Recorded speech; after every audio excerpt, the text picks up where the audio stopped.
Exactly what does it need to have a successful and fulfilling life? Is it money? Is it a success? Feeling happy all the time? Many years were devoted by the ancient Stoic thinkers to contemplating this same subject. Their responses, which are based on ageless knowledge, provide us with life-changing advice for the present. I hope that these 10 lessons, drawn from their wisdom and my own life experiences, can assist you in creating a life that is rich with meaning and happiness. Take a seat, light a candle, or pull out your journal. This will have a profound and unprecedented impact. Lesson number 1. Control what you can, let go of the rest. According to a quote attributed to Marcus Aurelius, you have power over your mind, not over events. Make this a reality, and you will discover your strength. Give those words some thought. We spend a significant amount of time obsessing over things that we have no control over whatsoever. All of these external events, such as the weather, the traffic, and what other people think of us, occupy our thoughts, but unfortunately, we have no control over them. To tell you the truth, changing the world around you is not the source of happiness and tranquility. Rather, it is the mastery of your own inner world that you must achieve.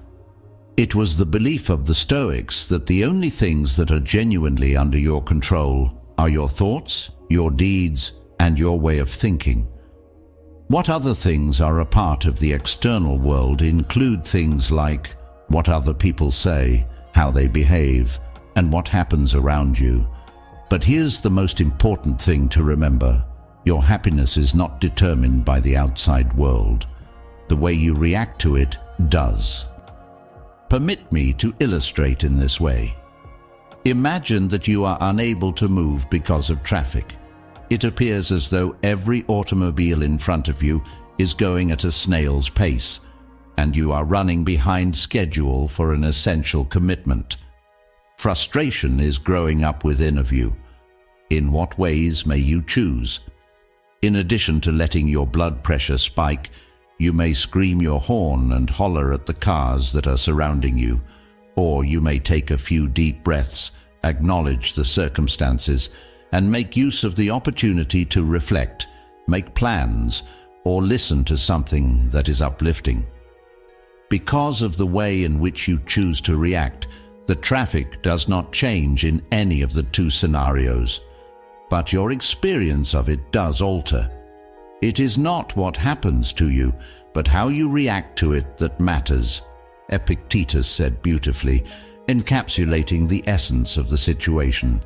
This is when things start to get more practical, asking yourself, what is within my control?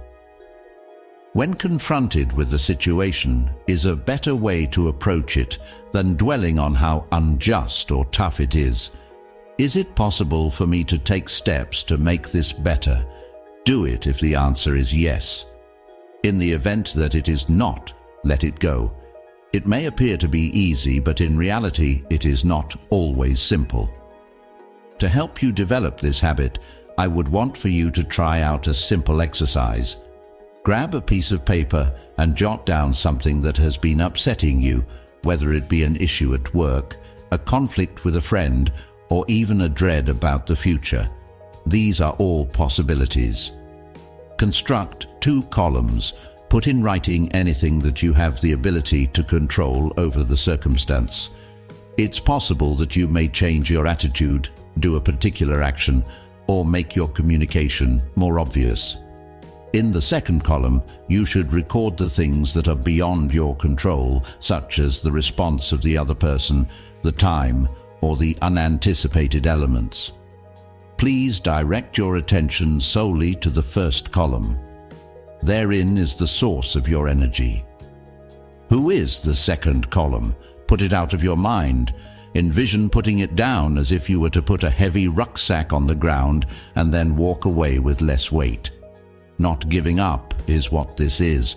Rather, it is refocusing your efforts on the things that truly count. This technique is useful in every aspect of life, which is one of its many attractive features. You should concentrate on the aspects of your life that you have the ability to alter, regardless of whether you're talking about your personal development, your professional life, or your relationships. Presented to you today is the challenge. Take a moment to think about anything that has been bothering you for these past 5 minutes. What you can control and what you can't control should be separated apart. The next step is to take a baby step toward addressing what you're able to, and then intentionally choose to let go of the rest of the things. Let someone else know about this viewpoint if you feel that it is something that you have been looking for. It is important to keep in mind that whenever you choose to concentrate on the things that you have control over, you are making a choice to choose strength, tranquility, and freedom. Lesson number 2. Practice gratitude daily. Imagine for a moment that you are going through a difficult period in your life. Perhaps you are experiencing stress at work, or perhaps you are dealing with difficulties in your personal life. Neglecting such challenges is hardly an expression of gratitude. It is making the conscious decision to acknowledge the glimmering slivers of light that exist within the darkness. It could be a kind remark from a friend, the sound of rain falling outside, or even the fact that you woke up so early today. Nothing is more honorable than a grateful heart, Seneca stated in his text. For a life that is better and more fulfilling, these words are the key. A practice, a purposeful choice to see and appreciate the good in your life, regardless of how modest it may be. Gratitude is not merely a transient feeling, rather, it is a practice. We are able to transform our perspective by practicing thankfulness in a world where it is so simple to concentrate on what we do not have, what is lacking, what is incorrect, and what we wish things were different. Changing the lens of a camera is analogous to this. Instantaneously, the hazy jumble of what you do not have disappears into the background, and the vivid features of what you do have come into prominent focus. The question now is, how do you put thankfulness into practice? To begin, make it easy. Write down 3 things that you are thankful for each morning, and take a few minutes to do so. It's not necessary for them to be life-altering or monumental. It might be the warmth of your coffee, the comfort of your bed, or the way the sunlight comes in through the window. Anything could be the cause. These meager expressions of gratitude pile up. Even in the most mundane of circumstances, they serve as a reminder that life is full of blessings. Because it rewires your brain, gratitude does more than just make you feel good. Practicing thankfulness on a regular basis has been proved to promote mental health, build relationships, and even boost physical well-being, according to a number of studies carried out. The Stoics believed this for a very long time before science realized it. The foundation of a happy existence, according to what they taught, is shifting one's attention from what one does not have to what one does have. The very fact that we are alive is something for which we should be thankful, as Seneca tells us. His words were as follows: "Start living right away and count each individual day as if it were a new life." When you engage in the practice of thankfulness, you are not only recognizing the positive aspects of it, but you are also actively training your mind to look for it. As you continue to search, you will discover even more. Give yourself a little bit of a challenge.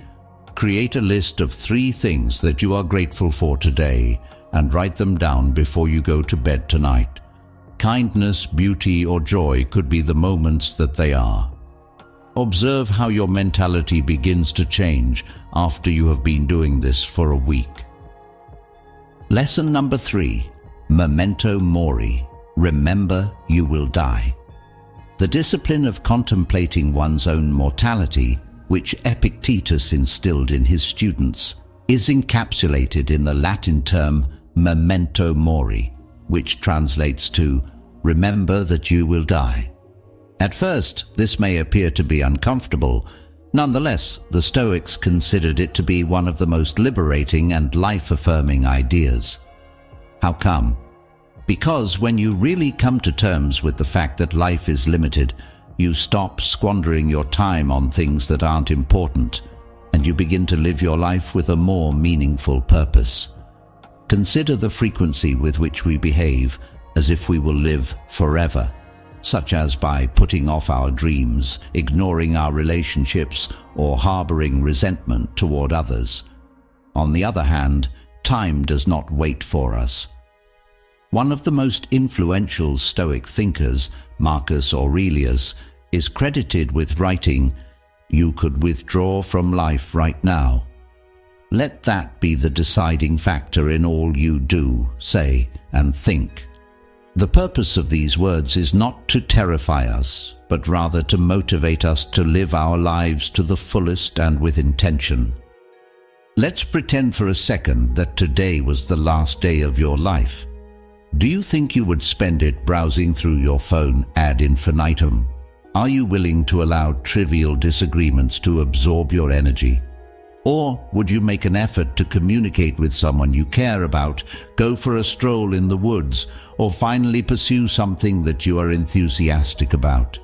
As we come to terms with the fact that life is short, our priorities tend to become crystal obvious. Not only is the practice of memento mori about pondering death, but it is also about celebrating life by concentrating on the things that are genuinely important.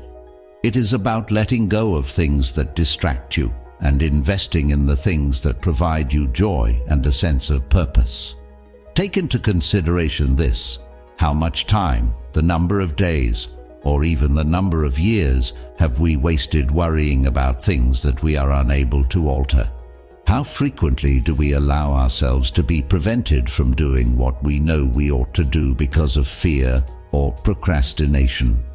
Seneca, another Stoic philosopher, is credited as writing, "It is not that we have a short time to live, rather it is that we waste a lot of it for nothing." When life is lived with a purpose, it brings a sense of length and fulfillment. But if we don't take the time to dwell on it, it will disappear like sand through our fingers. An easy activity that can help you incorporate this notion into your life is as follows. A question that you should ask yourself first thing in the morning is, if today were my last day, how would I want to spend it? Take a moment to jot down just one thing that would give your day a sense of significance. There is no requirement that it be outstanding. Expressing gratitude, forgiving someone, spending quality time with your family, or taking a step toward a long-held desire are all examples of things that could be considered acts of thankfulness. The purpose of this is not to put pressure on you to live each day as if it were your last because of some tragic circumstance. To be able to look back on your life without feeling regret. It is important to make sure that your activities are in line with your ideals. The visualization of your time as an hourglass is yet another activity that you can try practicing. A moment in your life is symbolized by each individual grain of sand, and once it comes to rest, it is gone for good. What kind of decisions do you make with your grain? Have you been putting them to use in order to construct something that is significant? Or are you wasting them on things that are not really important? As soon as you accept the concept of memento mori, you will no longer take your days for granted. You develop a greater sense of gratitude, presence, and intentionality in your life. Rather than viewing life as something to tolerate, you begin to view it as something to possess and cherish. Consequently, here is the challenge for you. Pause for a moment and think about your life right now. Please tell me about one item that you have been putting off, but that you can begin doing right now. Is there a particular relationship that you feel could get better with your attention? Feel free to share your opinions in the comments section below. I would be very interested in learning how you intend to make the most of your time. Lesson number 4. Surround yourself with virtuous people. Take some time to reflect about the people in your life. Do you feel that they are assisting you in becoming the best version of yourself? Can you count on them to celebrate your successes, encourage your personal growth, and provide support as you face challenges? Or are they causing you to lose your energy, cause you to feel gloomy, or plant the seeds of doubt in your mind? There is no denying the fact that your surroundings, and particularly the people that inhabit them, have a greater influence on your reality than you might imagine. It was once suggested by Seneca that one should surround themselves with individuals who are likely to make them better. This is without a doubt one of the most compelling pieces of guidance that you will ever come across. Your own mentality, behavior, and ultimately your level of happiness are all profoundly influenced by the individuals you choose to surround yourself with. You are more likely to slip into the same habits if you regularly surround yourself with people who are stuck in their ways or with those who are negative. On the other hand, if you surround yourself with people who are aiming for perfection, who respect integrity, and who encourage you to improve, you will automatically elevate yourself to meet that standard. Take a time to reflect on the following question. Do you have people in your life who serve as a source of motivation for you? Who motivates you to improve, which is not via criticism, but rather through setting an example? The people who conduct their lives with purpose, intelligence, and self-discipline are the ones who are considered to be virtuous. They encourage you to be the best version of yourself without ever humiliating you or making you feel inferior. They remind you of your potential when you forget it and help you maintain your sense of equilibrium when life becomes hectic. According to a quote attributed to Aristotle, "The good for man is an activity of the soul in accordance with merit." They should be virtuous not because they are flawless, but because they are committed to developing, learning, and improving in their own unique way. The individuals you select to spend time with should fall into this category. You can think about your values with the assistance of these individuals, and they will direct you to conduct your life in accordance with your most fundamental ideals. One thing to think about is that if you want to be more disciplined, you should always surround yourself with individuals who are disciplined. If you want to be more patient, you should locate friends who are the embodiment of patience. If you want to be more kind, you should look for people who are examples of compassion in leadership. You have the ability to have your circle either lift you up or weigh you down, so make an informed decision. The reason for this is that it is of utmost significance to cultivate relationships with others whose values are congruent with your own. It is more probable that you will follow through with your own personal development if you are surrounded by others who are dedicated to living a virtuous life. They help you become more self-aware, become more motivated, and become more focused on the things that are actually important to you. And here's the thing. In order to have a meaningful existence, you don't need to include a large number of friends in your circle. Rather than focusing on number, the focus should be on quality. It is possible that a small group of people who are helpful and virtuous can bring greater value than a huge group of people who have superficial ties. Therefore, here is the task for you. Take a look at the people in your inner circle. Is this the kind of person who will support you without conditions, encourage your development, and push you to become a better version of yourself? In that case, it is possible that it is time to reconsider the people with whom you spend your time. Lesson number 5. Live according to your values. Ask yourself, what do I stand for? And take a moment to deliberate. What are the fundamental values that serve as the foundation for your identity? Am I being truthful? Is it compassion? A lot of effort? Who is free? When you have identified these values, the following step is straightforward, although it is not always easy. Act in accordance with them on a consistent basis, even when doing so is time-consuming. Do not waste any more time arguing about what a good man ought to be, instructed Marcus Aurelius. Act as one.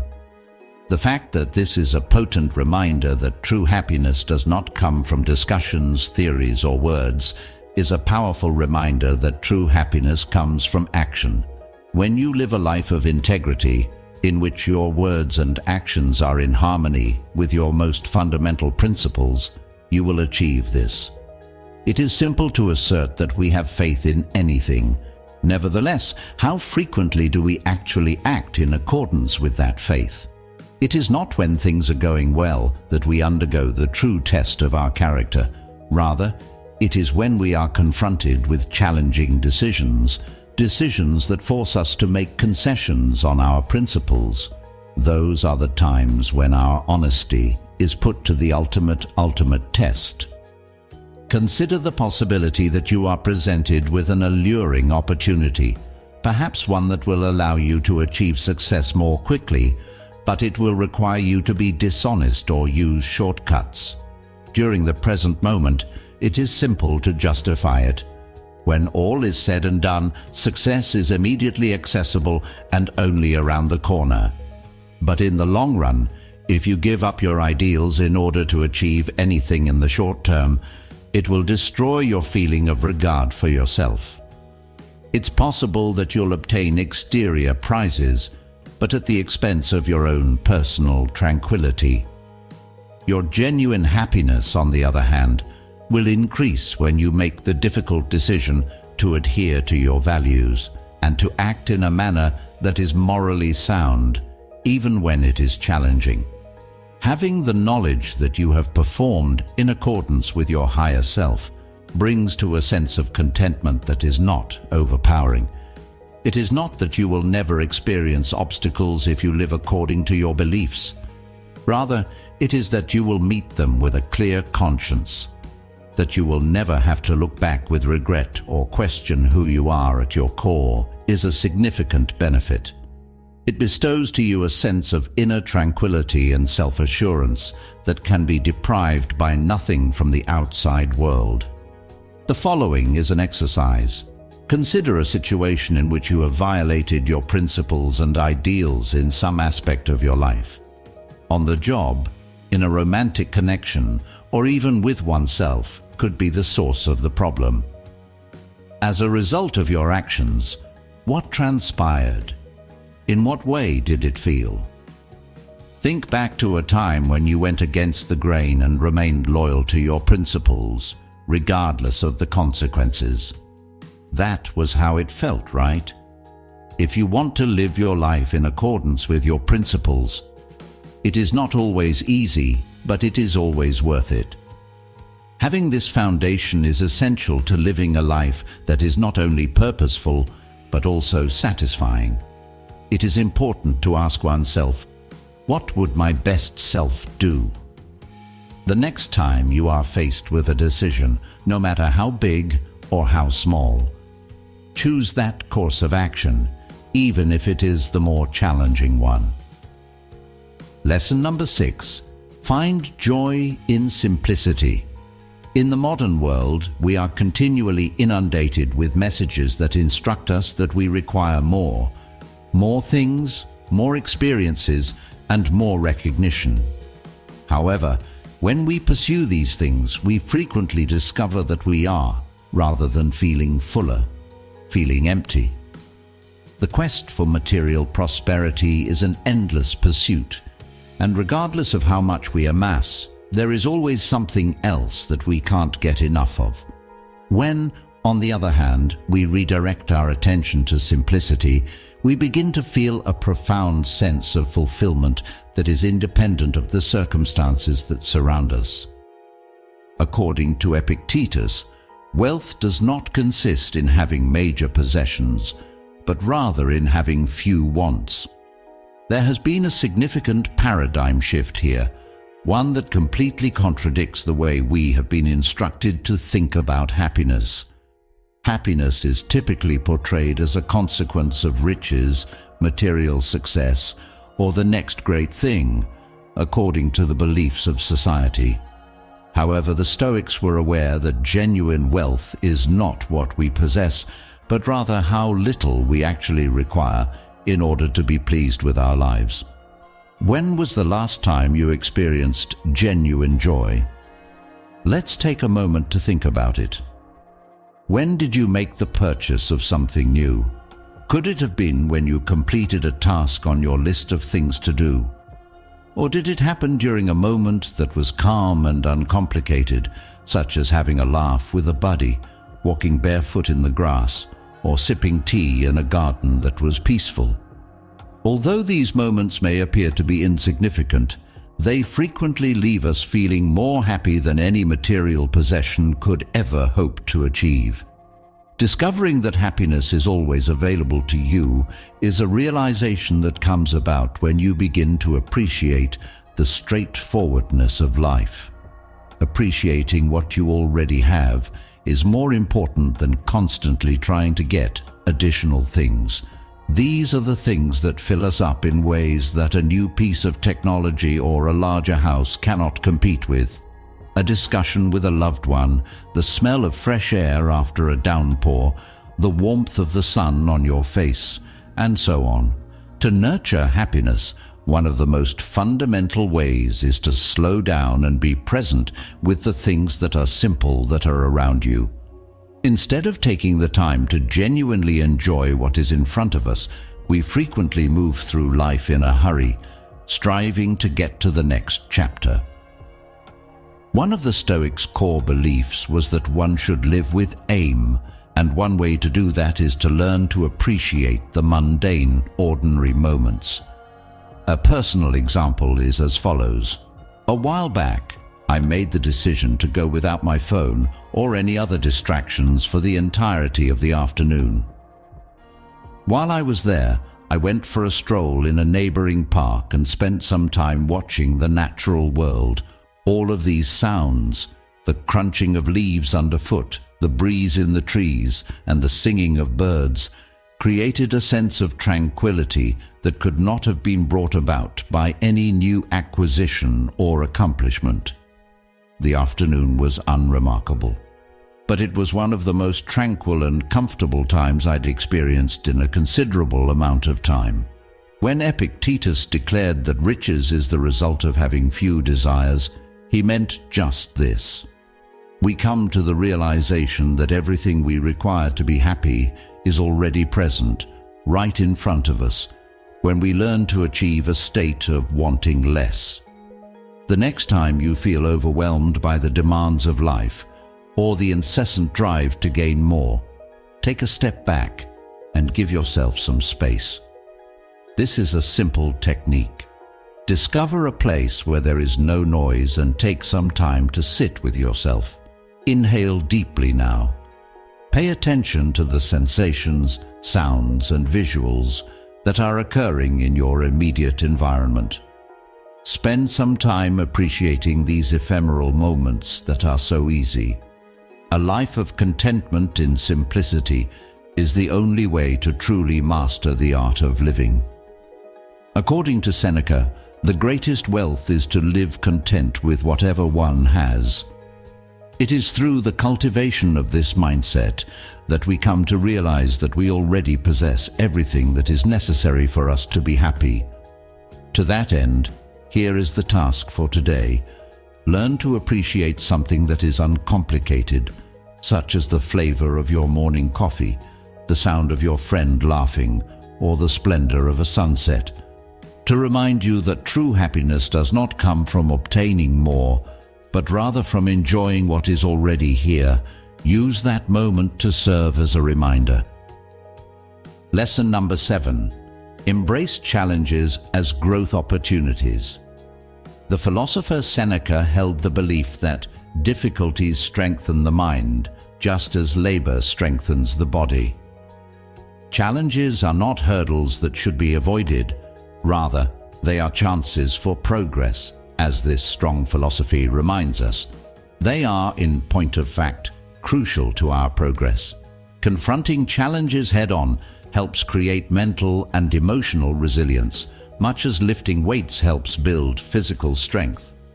When we are confronted with a challenge in life, we frequently respond by engaging in negative behaviors such as complaining, resisting, or wishing that things were simpler. What if, however, we adjusted our attitude and decided to view every obstacle as an opportunity to grow and become more powerful? Each and every challenge, regardless of how excruciating or unpleasant it may be, contains a lesson for us to learn if we are willing to learn from it. I want you to think about a period in your life when you had to deal with something challenging. There could have been a personal difficulty, a setback in one's work, or an emotional challenge that led to this. However, when you look back on it, you can undoubtedly see how that difficulty helped form you into the person you are today. In the moment, it probably felt like a weight. You might have gained the ability to be more patient, more empathetic, or more resourceful from this experience. You may have found a hidden strength within yourself that you were previously unaware you possessed. This quote from Seneca serves as a reminder that growth does not come from being comfortable. Rather, it comes from the act of pushing ourselves beyond our limits. Our brains and souls become more robust when we face hardship with bravery and determination, just as a muscle becomes more robust when it is stretched and challenged. Just to give you an example, just for a moment, picture yourself going up a high mountain trail. Your muscles are hurting, and each step feels like it is more difficult than the one before it. The ascent is tiring. You are greeted with spectacular vistas and an amazing sense of success when you finally make it to the top of the mountain. Despite the fact that the fight was challenging, the prize was all the more satisfying. The obstacles that life presents are always the same. The harder we try to fight against them, the longer they continue to drag on. However, when we accept them as a natural part of the path and welcome them, they convert into chances for us to learn, transform, and grow. You should ask yourself, what is this trying to teach me? The next time you are confronted with a struggle, instead of questioning, why me? In light of this circumstance, what can I take away from it? Because it is in those times of hardship that you learn what you are truly capable of, you should welcome the discomfort that you are experiencing. The following is an exercise. Consider a circumstance that you are currently facing in your life. Can you think of one thing that you can take away from it? In what ways can you develop as a result of this experience? If you want to perceive the difficulty as an opportunity to grow rather than something that you have to suffer, you need make an effort to reframe your thinking. One of the most effective ways to build resilience and cultivate a mindset that is capable of dealing with whatever that life throws at you is to actively seek out and accept difficulties. It is about overcoming each challenge that you encounter and becoming a more powerful and experienced version of yourself. Therefore, here is the challenge you have before you. The next time life gets difficult, rather than withdrawing or moaning, ask yourself, what can I learn from this in this situation? Take use of the opportunities for personal development that come with conquering obstacles, and observe how this process alters you. Lesson number 8. Practice self-compassion. In a world that frequently extols the virtues of perfection, it is simple to forget that we are all inherently human, and that being human means that we are prone to making mistakes. Being our toughest critic, beating ourselves up over what we should have done differently, or feeling as though we are not measuring up to some imagined standard are all really easy things to do. Self-compassion, on the other hand, is not about treating oneself with complacency. Rather, it is about treating oneself with kindness, understanding, and patience, just as one would treat a close friend who is going through a difficult time. Know first who you are, and then adorn yourself accordingly, Epictetus instructed his followers. The fact that you must first recognize and embrace who you are is a powerful reminder that you must do so before you may grow, achieve, or even help other people. Compassion for oneself is the foundation upon which acceptance is built. In the event that you make a mistake, what reactions do you have? Do you constantly criticize and berate yourself? And do you linger on the things that you have done wrong?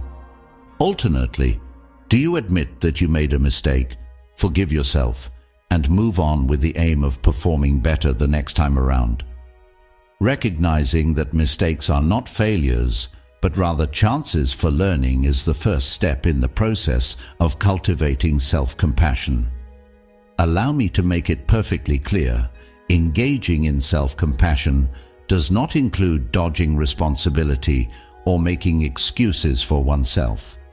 Acknowledging your flaws, allowing yourself to forgive yourself when you make mistakes, and enjoying your progress, no matter how insignificant it may appear, are all essential components of this concept. Regardless of the challenges that life may provide to you, you will be able to construct an unshakable foundation of self-respect and self-worth if you engage in this kind of self-compassion practice. When you are confronted with a problem or make a mistake in the future, rather than being self-critical, you should ask yourself, what can I learn from this? What can I do differently the next time around? Give yourself the same compassion and support that you would give to a friend who was going through the same thing. Before you get caught up in the activities of your day, take a time to gaze in the mirror and realize the value that you possess. This is a straightforward habit that you should consider. Keep in mind that you are doing the best that you can, that you are deserving of love and respect, and that there is no error that defines you. You can start to create a profound sense of serenity and acceptance of yourself by engaging in these seemingly insignificant actions of self-compassion. Recognizing your own development, regardless of how insignificant it may appear, is another aspect of practicing self-compassion. If you acknowledge where you've been and how far you've gone, you will experience actual growth. It is simple to dwell on what you have not accomplished, but this is not the path to true development. Honor your victories, no matter how insignificant they may seem. Every movement in the right direction is a success. Take a moment today to engage in some self-compassion exercise.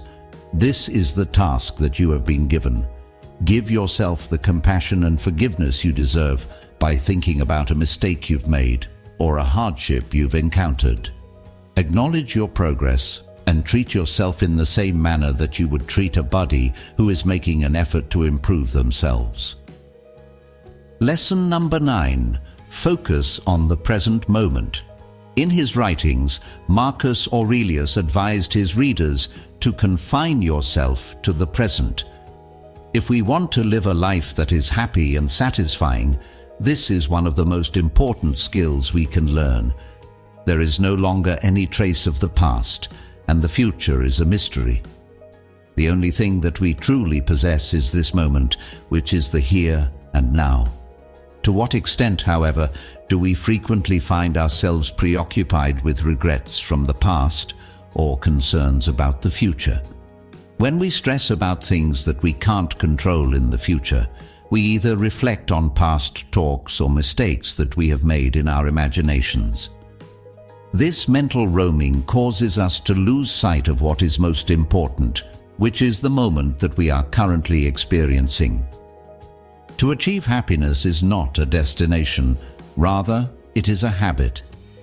The idea is not to wait for everything to fall into place exactly as it should, or for the future to be just right. You can find happiness in the here and now, Whether you are taking pleasure in a sunset, laughing with friends, or relishing a meal without your attention being diverted by anything else. These fleeting moments of presence are where the true source of delight can be found.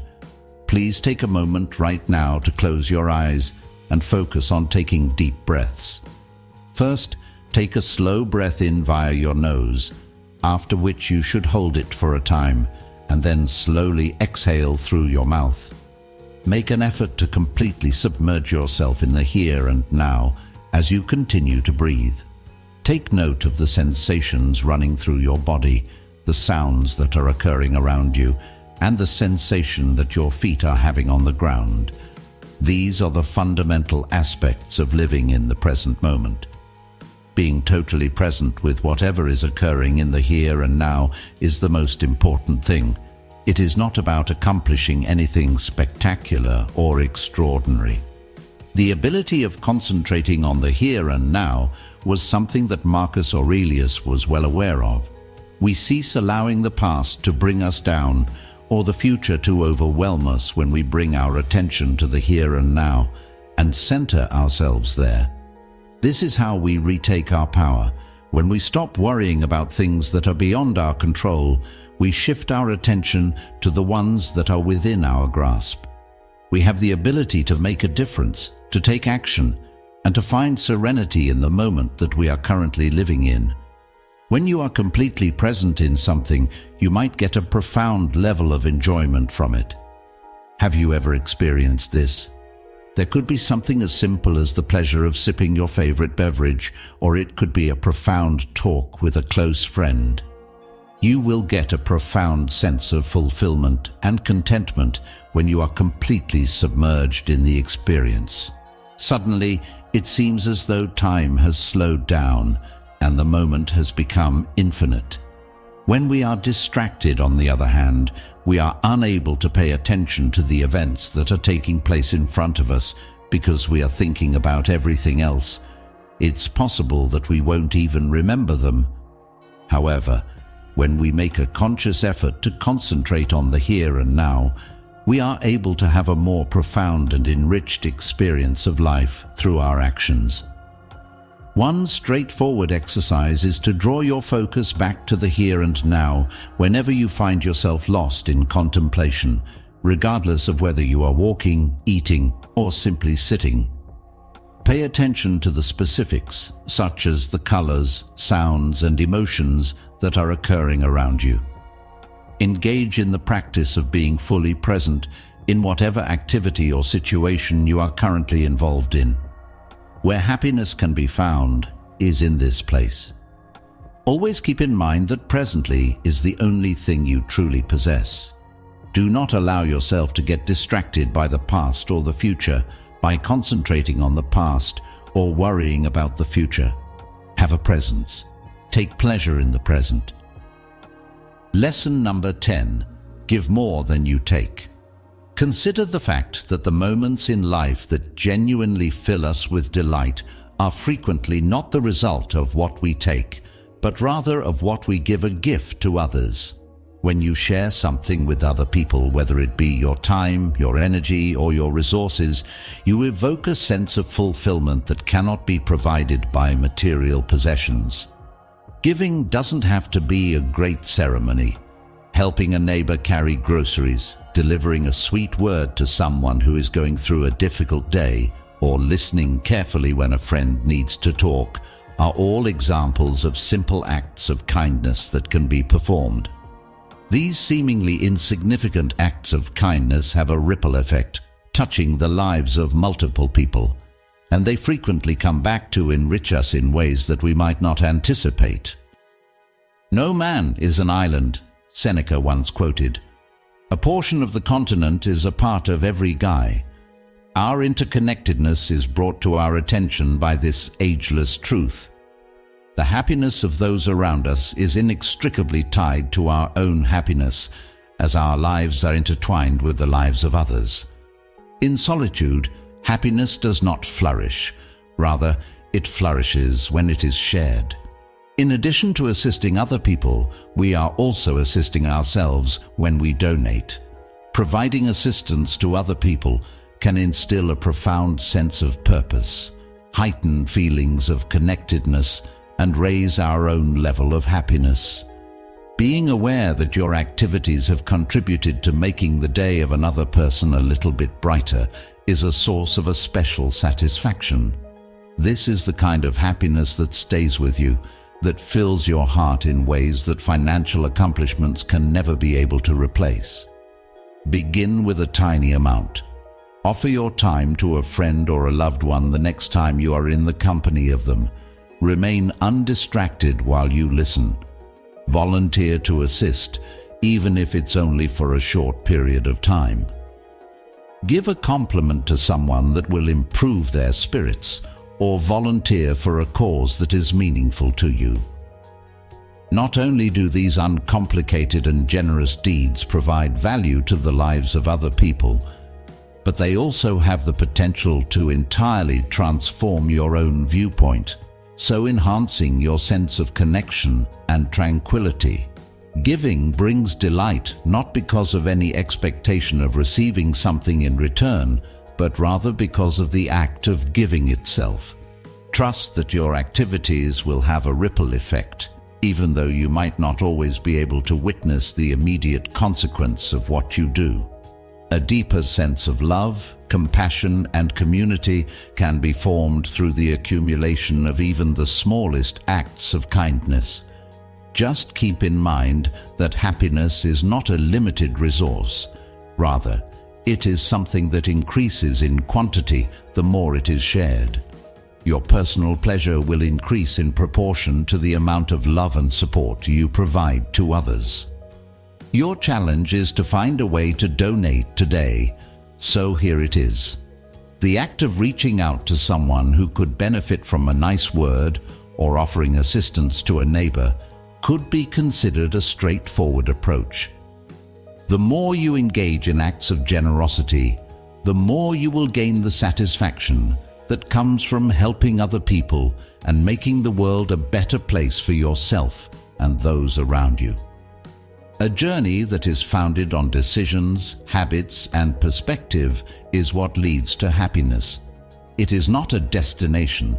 As a result of living their lives with purpose, gratitude, and virtue, the Stoics knew that true happiness originates from inside. I am grateful that you can spend some of your time with me today. You can show your appreciation for this video by giving it a thumbs up, sharing it with someone who might use some light, and subscribing to receive additional content that is packed with wisdom. Let's develop together, one discovery at a time, shall we? Keep in mind that success is entirely up to you. I'll see you in the next video while you continue to be intelligent and inspired till we meet again.